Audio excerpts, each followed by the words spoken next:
A very good evening to all of you and welcome to this live session on Fundamental of Protein Chemistry. So I am Karan Kumar, research scholar at IIT Guwahati, and I will be taking the live sessions on doubt clearance and assignment practices for this course under the PMRF NPTEL TS scheme. So these sessions will be conducted on weekly basis on Friday 7 to 8 p.m. I hope you all will join on the same time accordingly. So without wasting any time, let's start the practice session for week 0 of this course. So let me share my screen and please confirm if you are able to see my PowerPoint.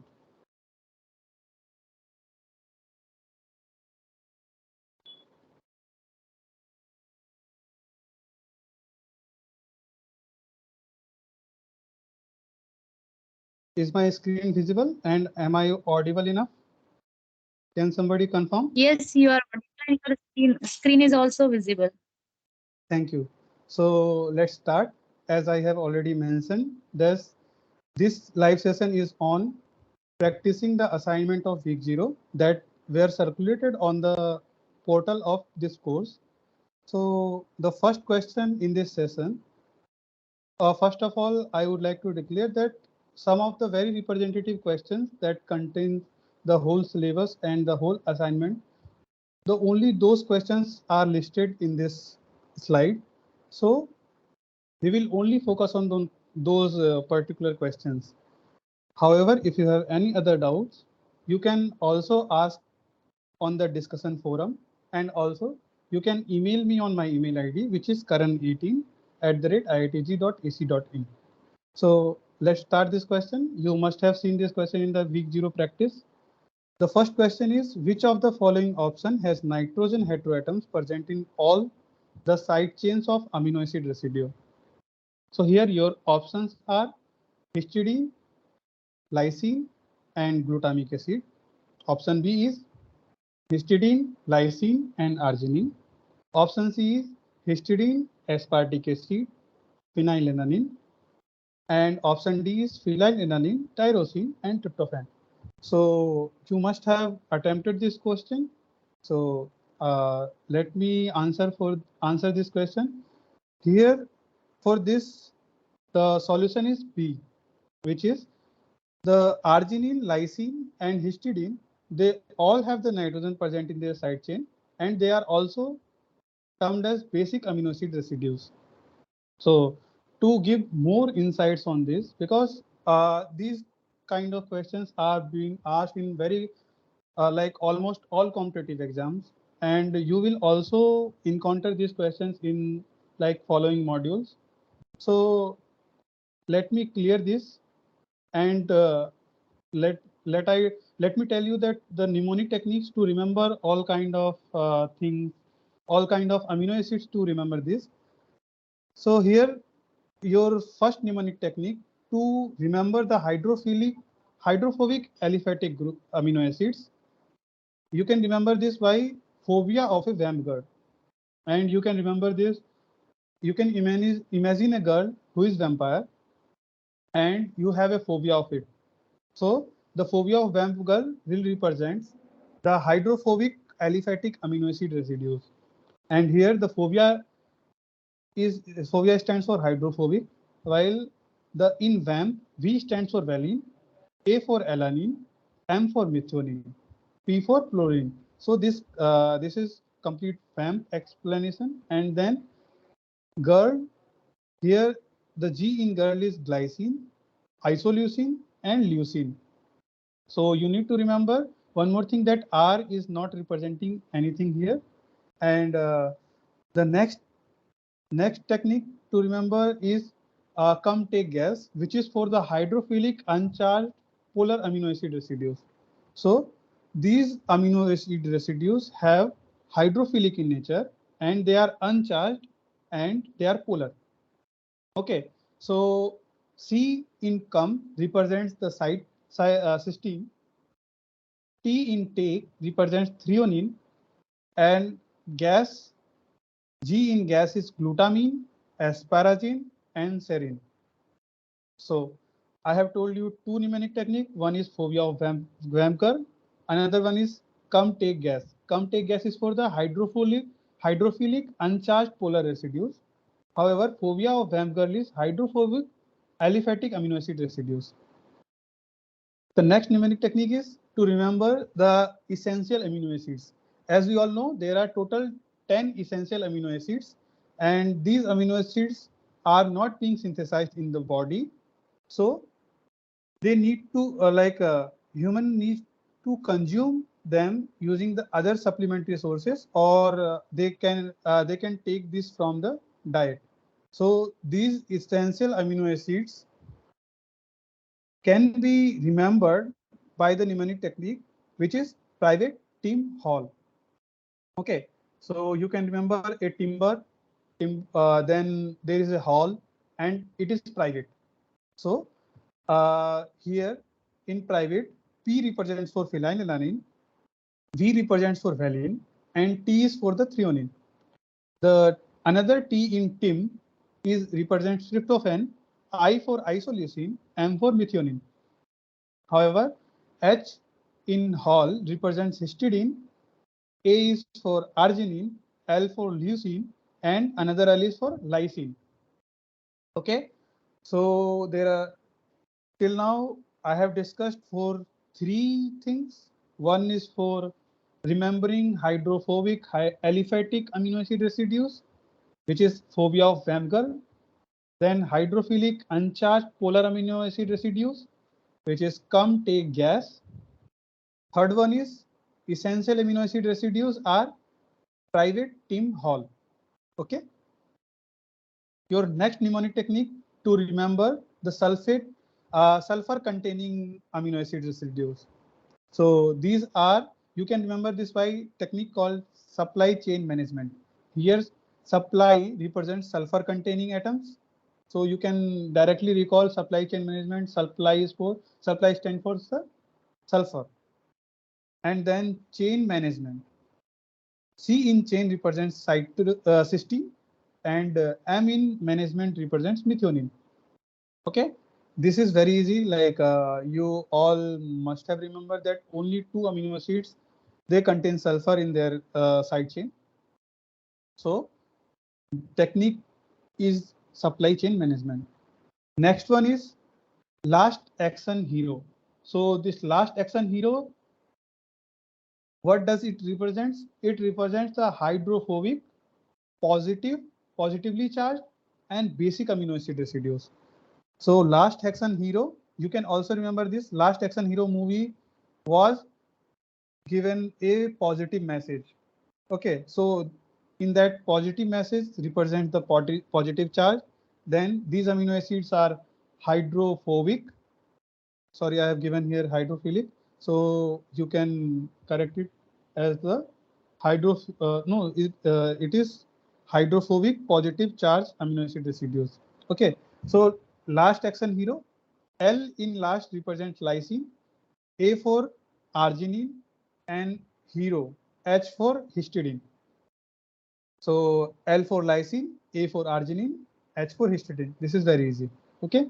So next mnemonic technique to remember those amino acid residues which are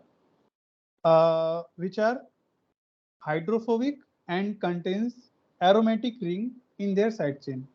Okay, and you can remember this by aroma of pine and timber tree. Okay, so you can imagine a tree which is pine tree, and a timber tree which have some kind of fragrance. So aroma of pine and timber tree. Here aroma represents aromatic. Then pine, T in pine is phenylalanine.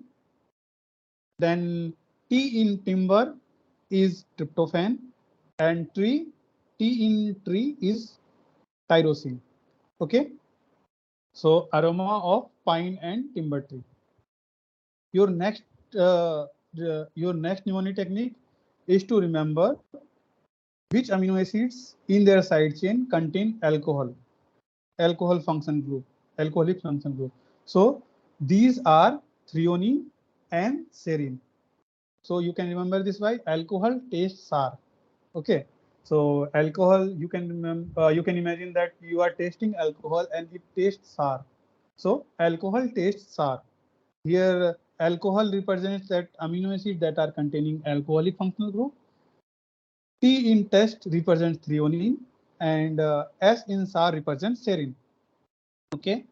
So your next is to remember those amino acids which are acidic in nature and they are hydrophilic, positively charged, and acidic in nature.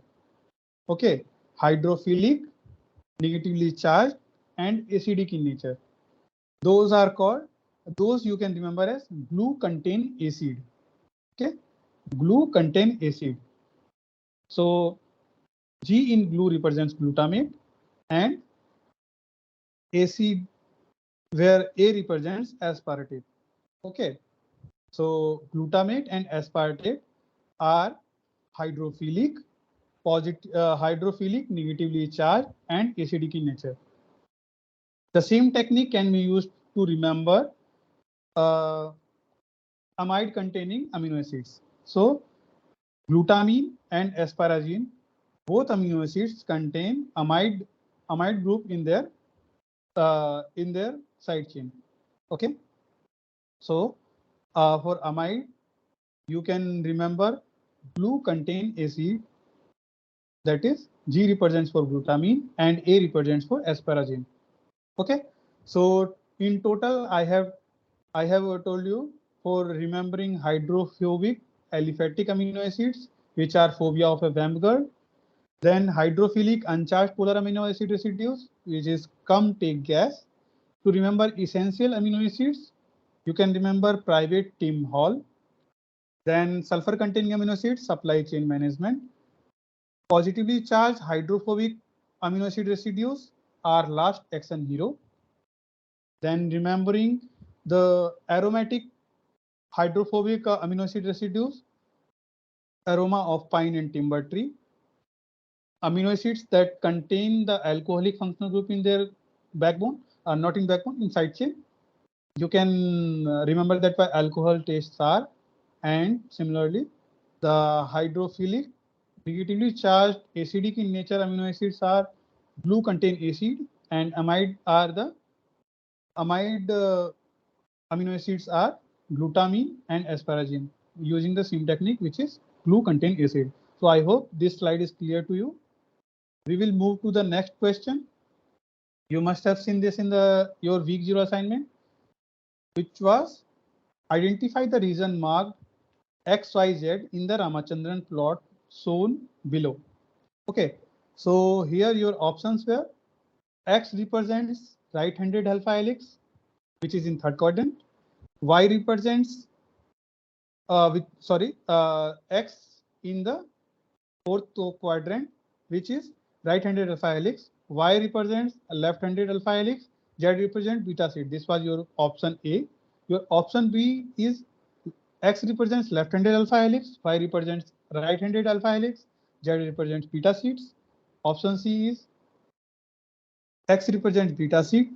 Y represents left-handed alpha helix. Z represents right-handed alpha helix. And option D is X represents beta seed, Y represents right-handed alpha helix, Z represents left-handed alpha helix. So here, in this question, if you have studied the Ramachandran plot in your basic biochemistry book, then you could have answered this question. So the solution for this question is C, which means X represents beta seed, Y represents left-handed alpha helix, and Z represents right-handed alpha helix. Okay, so let me explain this question for you. As you all know, the Ramachandran plot are the plotting of torsional angles, which is phi and psi angle of amino acid residue in a protein structure. So here it is in an elaborative way. The answer is given here. In the fourth quadrant, mostly you will find the beta seeds, which contain anti-parallel beta seeds, parallel beta seeds, right twisted beta seed, but you will also see a collagen triple helix in the fourth quadrant. In the first quadrant, the left-handed alpha helix is present and right-handed alpha helix is present in third quadrant. Okay, I hope this is clear to you. Now, to give you a understanding of what is phi and psi angle, so this phi and psi angle are the torsional angles around the peptide bond. Okay, so here phi and psi angles, they have the nature, they can vary, and their rotation allows polypeptide to adopt their various structures such as alpha helices, beta sheets, and etc. So here this can arise when a dipeptide or multipeptide chain is formed, and you will find a torsional angles due to the plane, like the one plane when the rotation is happening due to the C alpha and N, C alpha and N of the previous amino acid, that angle is represented in blue, which is phi angle, and adjacent to that you will see a psi angle, which is between the C alpha carbon and the carbonyl carbon of the amide linkage. Okay, so here uh, this is resulting. This will also result in the cis formation or transformation of the amino acids.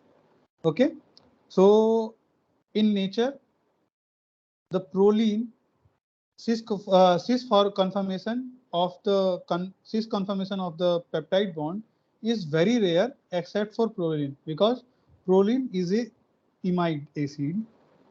Uh, so now coming to your third question, and your question was the alpha helix sequence in protein GB1. The sequence is given here, and you need to tell how many full turns can be there in this alpha helix. To know this, to answer this question, you must know in full turn, like in full turn, how many amino acid residues are involved. Okay, so your correct answer for this question was D, option D, which is because the number of amino acids present in this GB1 protein is 15. Okay, and the alpha helix is one turn of alpha helix contain total number of 3.6 amino acid residues. Okay, so in a number of turn in this alpha helix will be 15 divided by 3.6, which is approximately 4.2. Okay, so your correct answer was D in this question. To elaborate more and to brief you about the secondary structure, here in protein structure, the secondary structures are alpha helices and beta sheets. Okay, and these are formed because of the different kind of interactions that are present in the amino acid in the protein structure, and they are formed majorly due to the hydrogen bonding. Okay, so the secondary structure conformation of local segment of the polypeptide chain into the 3D structure. And if you write a amino acid, like if you write a sequence of a protein, then in left hand side you will find N terminal, and right hand side you will find C terminal. That is the conventional way of writing a protein sequence. Okay, so to give a very brief points here in this slide, like and very important aspects such as like like in the most common amino acids are methionine, alanine, arginine, lysine, and leucine. And here you can also see the very unfavorable amino acids are, here is proline, glycine, serine, aspartic acid, asparagine, threonine, valine, isoleucine. These all amino acids are not involved in the formation of you will not find these amino acids in the secondary structures such as alpha helices. Okay, because proline is also termed as a alpha helix breaker, because in the side chain it contains a imino group. which does not have the H atom to be donated and they does not form a hydrogen bond. Then the ring structure also, it does not allow them to make a rotation of 100 degree. And if you see the alpha helical turn, then each amino acid residue in a alpha helix rotate around 100 degree. Okay, so a full circle is 360 degree. So if 100 degree is accompanied by one amino acid, then in a full turn you will have 3.6 amino acid residue per turn. This calculation was done based on the this understanding. Okay, because the assumption was each amino acid take rotates about 100 degree in a formation of alpha helix. Okay, so here and also apart from proline, glycine is also a alpha helix breaker because it may have many angle of rotation. Okay, because it has in side chain it has only H group. If you have studied the structure of amino acids, then you will find that glycine is the very simplest amino acid which have H in its side chain. So that is why the amount of variability that it has, it makes it energetically expensive for glycine to adopt the alpha helical structure. And you will also notice that proline is a very good amino acid to begin with, to begin an alpha helix, because it provides the rigidity to its structure because of containing amino group in its side chain. Okay, the structures that I will tell in the next slide, like there is one question where I have given the proline structure and glycine structure also, if you don't remember it. Okay, so beta branched amino acids are threonine, valine, and isoleucine. So these were the things that I wanted to tell you about the helical structure and secondary structure, and these key points you can remember, and it will help you for attempting this kind of question. And now coming to the next question, your fourth question was is like which amino acid residue are commonly referred to as alpha helical breaker. I have already answered this question in the previous slide. I hope you will be able to answer it. Your correct answer is A, because the explanation is proline and glycine are known as the alpha helix breaker because they disrupt the alpha helical backbone conformation. Proline does not have the free hydrogen to contribute the alpha helix stability and its rigid ring structure. And glycine is too small amino acid that it destabilizes the alpha helix.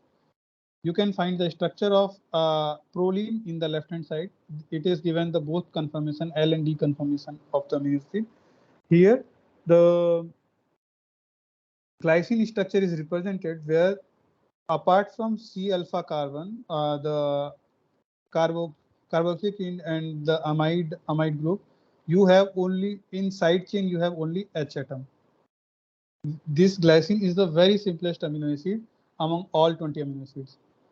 Your next question is in gel exclusion chromatography, the separation of protein is based on which principle? Option A, size and shape. Option B, size and affinity. Option C, size and charge. Option D, only charge. Okay, so the correct answer for this question was A, and explanation is the gel exclusion chromatography is used in protein purification strategy based on the size and shape of the protein. So to explain you, to give you a very brief understanding of this process, which you will be getting in the like upcoming lectures in the modules where you will study the protein purification process and identification. So in those downstream techniques, you will study this gel exclusion chromatography. So here in gel exclusion chromatography, what we do, we take a column and then we fill the matrix inside it. So these matrix can be of any kind of molecules such as dextran, then the like arabinos and other compounds which can form, and you can also use the agarose. So these beads kind of structure, when they are packed into a column, the chemical nature of these structures makes them to form a mesh-like structure. So these mesh-like structure being formed in the column, then they act as a sieve, molecular sieve. Okay, so when you pass on your sample, which contains the different proportion of their size and shape, such as the large solute molecule and small solute molecule. So when they are being purified using the column of the packed matrix, then you will see that the smaller molecule will get trapped into the this molecular sieve or the matrix, because they will take a longer time to elute, while the larger protein molecule, they will not getting trapped into the sieve, molecular sieve, and then they will elute faster. Okay, so in gel exclusion chromatography, the purification strategy is based on the size and shape of the protein. Coming to the next question, which was, among the following interaction, which cannot be classified as a weak interaction in proteins? Okay, your option A is hydrogen bond, option B hydrophobic interaction, option C van der Waal interaction, option D disulfide bonds. This is very easy question. You must have studied it in your previous subjects. So the correct answer for this question is D, disulfide bonds, because disulfide bonds are the strong covalent bonds, and others in this option are not covalent bonds. They are kind of interactions. Okay, so the other three options are termed as the weak interaction. To explain you, I will give you some examples of it. Here in this figure, you can see that two DNA strands are held due to the hydrogen bond formation between the between the uh, between the compounds present in them. So here the T and A forms two hydrogen bonds. However, G and C forms three hydrogen bonds. Okay, and due to this hydrogen bond, the double helical structure of the DNA is getting stabilized.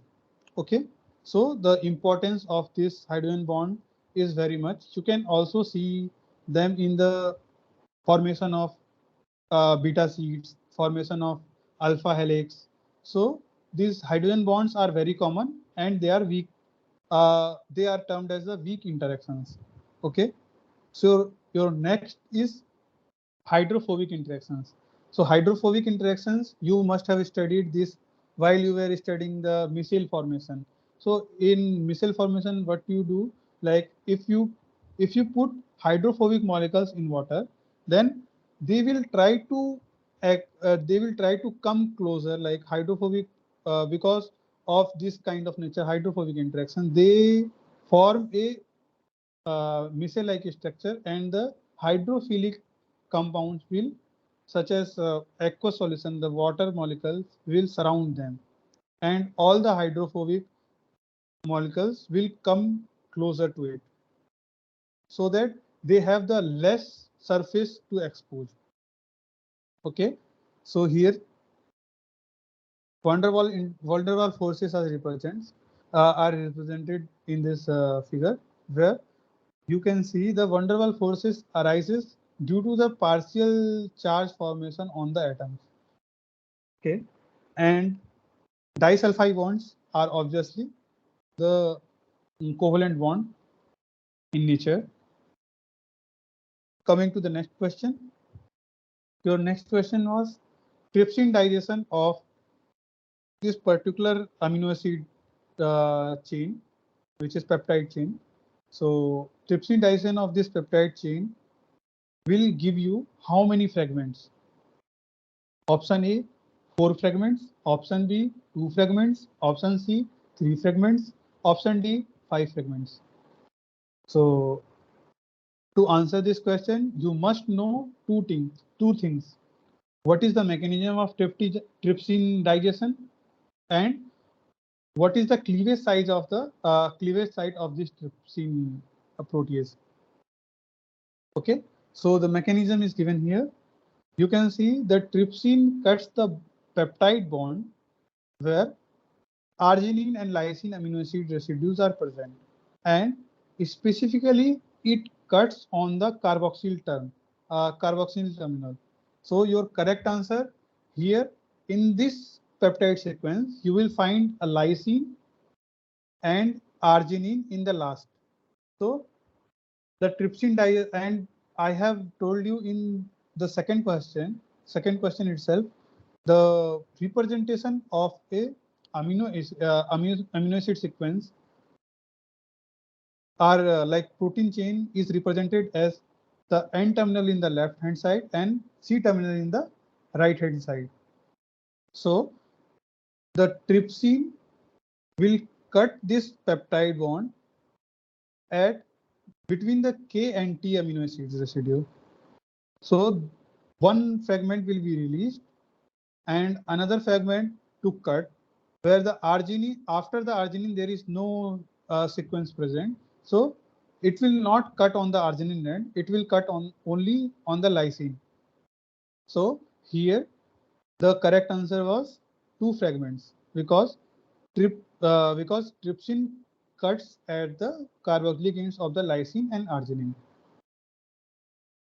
Coming to the next question, which is which type of transporter transports both solute in the same direction across the membrane? Now your options were antipode, sympode, unipode, and peripode. Correct answer for this question is sympode, because sympode transport two different molecules in the same direction across the membrane. You can see this here. The transport mechanism are divided into two categories. One is active transport, another one is passive transport. So for active transport, you may need the concentration gradient, and also you can also use the energy currencies or pump mediated mechanism. Pump mediated mechanisms are used to transport the solute molecules against the gradient. Okay, and here the active transport can be divided into two categories. One is primary transport, another one is secondary transport. In primary transport, these are the pump mediated mechanism. In pump mediated mechanism, you will need the energy currency, something like the dissolution of ATP to transport the solute from low concentration to high concentration. That means against the concentration gradient. Okay, so unipode and pode transports are the primary active transport example. The secondary transport in active transports are antipode and sympode. So in sympode, you use the carrier mediated mechanism, where the one solute is transported in the gradient, in the concentration gradient, while that energy is being utilized to transport another molecules in the same direction against the concentration gradient. So like this, the sympode transports the both solute in the same direction against the across the cell membrane. In passive transport, there are two kind of mechanism. One is facilitated diffusion, which can be the carrier mediated or channel mediated, while another mechanism is simple diffusion, which is free of energy, and there is no need of transporters for this kind of mechanism to happen. Your next question, is the oxygen binding curve of hemoglobin and myoglobin are? Your option A is hemoglobin hyperbolic, myoglobin sigmoidal. Option B is hemoglobin parabolic. Option hemoglobin parabolic and myoglobin hyperbolic. Option C, hemoglobin sigmoidal, myoglobin parabolic. Option D, hemoglobin sigmoidal, myoglobin hyperbolic. To explain this question, yeah, I will let you know that the myoglobin and hemoglobin structure, this kind of graph or this kind of mechanism happens due to their like structure, native structure. Myoglobin has only one subunit and they have one heme group. That is why they can use up to two oxygen molecules, while hemoglobin has four subunits and four heme groups. So they can take up to more than four oxygen molecules. So in the saturation curve, the y-axis is oxygen saturation, while the x-axis is blood partial pressure. So here hemoglobin form a sigmoidal curve, while myoglobin forms a hyperbolic curve. Okay. So here oxygen binding with hemoglobin is a cooperative binding. Your correct answer was D, hemoglobin sigmoidal, myoglobin hyperbolic. So oxygen binding with hemoglobin is cooperative binding, thus the curve is sigmoidal shape, while the curve of oxygen binding with myoglobin is hyperbolic shape.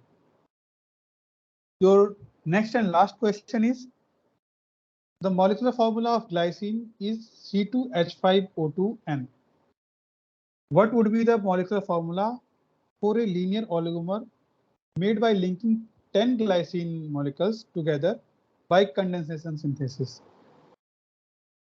You must have gone through the lectures and you know that formation of oligomer will take the peptide bond synthesis, and peptide bonds are formed between the amino acid or between the two amino acids, where the first representation I have explained it before also, that in a in a given protein sequence, the left hand side you will find the N terminal, which will and right hand side you will find the C terminal. So in a peptide bond formation, there is a release of one water molecule. You need to understand two things here: the release of one water molecule in the formation of one peptide bond,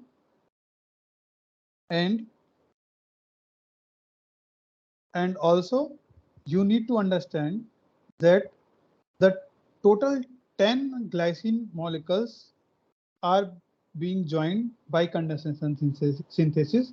So that will release a total of 9 water molecules. Okay.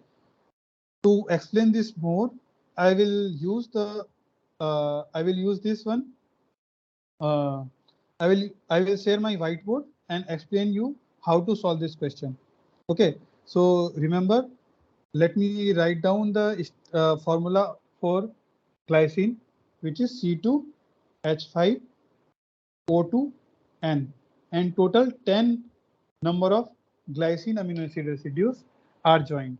So let me share my whiteboard. Please confirm if you see my whiteboard.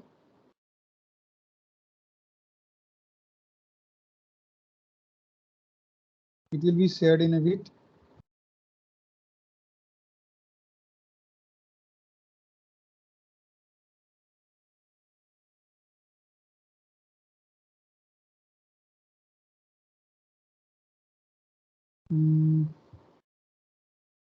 Do you see whiteboard coming? Can somebody confirm? It is not visible. Okay, okay. I'm sharing again. Okay, it will open in a while. Please wait.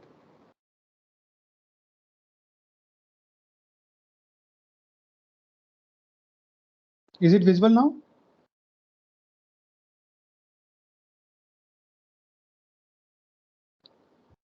Is whiteboard visible now? Can somebody confirm? Hello?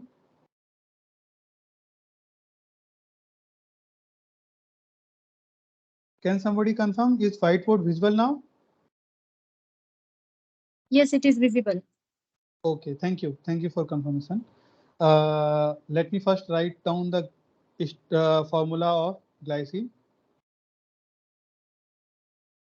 The given formula for glycine is C2H5O2N. So one peptide bond formation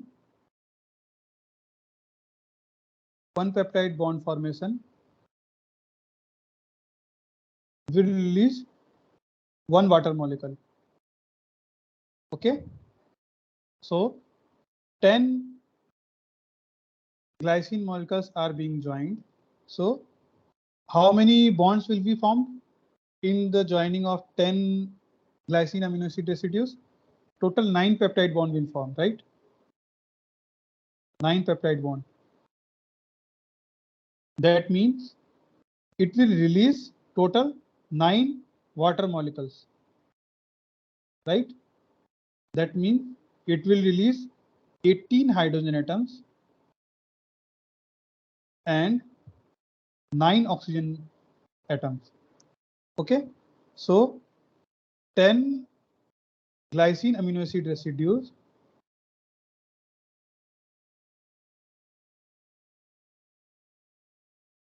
means a total of 20 carbon atom,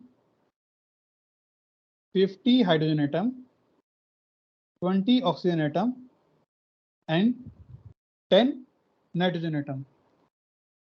And the formation of this structure will take into account a total release of 9 water molecules. That means you will find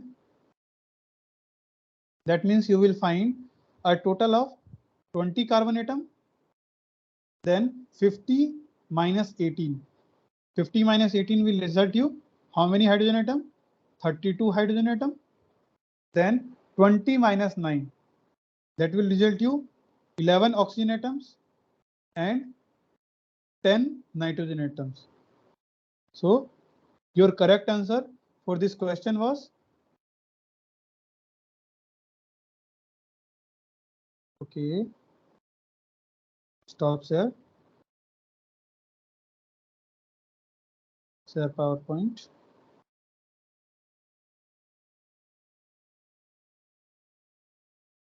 Am I visible?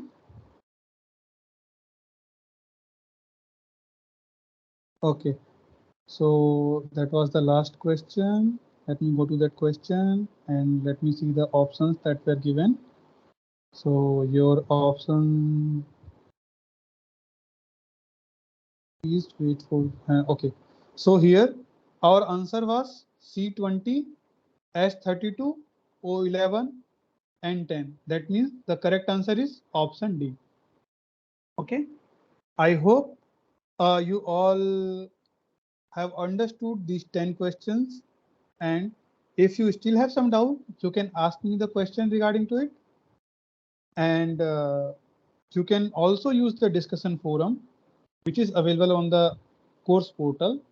And also if you still have some doubt, you can email me on my email ID karan18@iitg.ac.in. Okay, so if you have any question, you can unmute yourself and ask. Is there any question?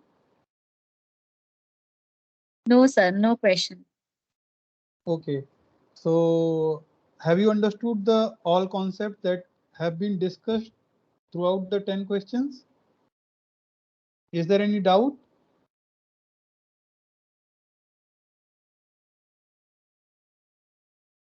No doubt. Okay, that means then I will upload this video on the my YouTube channel. I will share this with the NPTEL team. Okay, and meanwhile, if you again want to refer these questions and explanation, you can go to my YouTube channel and watch this video again. And if you still have some doubt, you can email me or you can ask in the discussion forum. There will be a TA who will answer answer your queries, and please join on every Friday 7 to 8 p.m. which will be the live session for the weeks that are going on. Okay, thank you for joining. Thank you for your patience listening. I hope this live session is fruitful for you. Thank you so much. I will stop recording now. Thank you so much.